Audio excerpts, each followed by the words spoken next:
Balfa baasaa. Uff. Maalinni? Balfa baasaa mee? Maal jechuudha ammoo gocha akkasii? Maal jechuu barbaaddeeti? Namicha fayyaa miti? Maal barbaadde? Balfa siin jedheera. Balfi narra jiraare ol seenteen baaftu? Jalqaba deebii naaf hin laanne callistee balbala cufatte.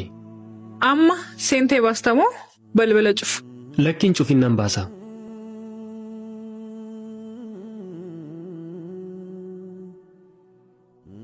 Balfa fuutee miti hin baatu? Nan baha garuu maaf akkasitti na keessummeessuu filatte? Keessummeessi koo sitti hin tolleemu? Xinnoo ishii? Daawwannaa dhuftee of seeteemu? Balfa funaanuu dhufteemu? Nan beeka. Kanaafuu akkan afaa diimaa afee abaaboo qabadhee simadhu barbaaddeemu? Lakki isa akkasiis hin barbaadu. Isa akkamii barbaaddaree? Akkamitti simadhu? Akkuma nama tokkotti simannaa namummaa otoo naa gootee baay'ee natti tola. Namuma guuttaaree ati immoo?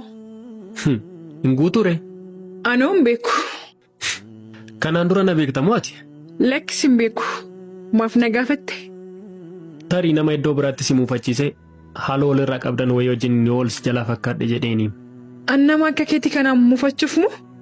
Namoonni akka keetii kun na muufachiisuuf miti. Carraa nagaadhaan jechuu hin argatan tole? Carraa kanaatis naaf laachuu baattu argachuu kootti baay'ee natti toleera. Ammaan si dhaggeeffachuu qabu oliin si dhaggeeffadhe beektaa miti? Dhiifama guddaa carraa naaf kenniteef guddaa galatoomi jecha bishaan dhugamu otoo naa kennitee baay'ee natti tola. Bishaan dhugamu? Eeyyeen bishaan dhugamu baay'een dheeboodha afaan na goggogee jira kunuun agartu. Anaaf jettuma arrabni sin gogne. Dallaa eenyu keessa akka jirtu waan beektu natti fakkaatu. Lakki nan beekama dallaa sooressaa keessan jira garuu waan fedhe iyyuu ta'u akkas namaan hin jedhamu. Isa ati natti himtu. Tole garaagarummaa miiraan si biratti argaa jira jedhu. Waan akkamii? Jalqaba miira tuffii na simate amma immoo ammeenyaan dhaalamtee jirta.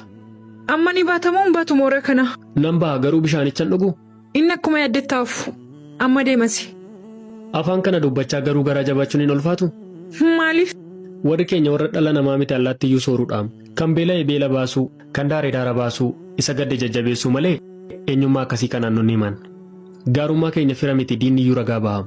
Amma afaan kadhadhee sirraa dhabe maafan sitti qaanfadhe garuu. Dubbadhu kaa maaf callista? Bishaan miila keetiin dhiqattu hanqoonqoo kootiif kadhadhee sirraa dhabe? Kanaa obbolummaan kanaa namummaan ila obboleettii ko qomoon qomootti garaa jabaachuun hammeenya qofaan hin ibsamu. Abaarsa. Sooramuun namummaa nama baasa yookiin namummaa nama lagachiisa taanaan hiyyummaa wayya tole nagaa ta'e. Tole kottu dhugi deemisiif hin kennaa. Lakki nattaafu ila wanta takkanaa beektu barbaadu tokko maal akka ta'e beekta? Uffata xuraawaa malee namummaa xuraawaa akka hin qabne amma qarshii koo naaf kenne.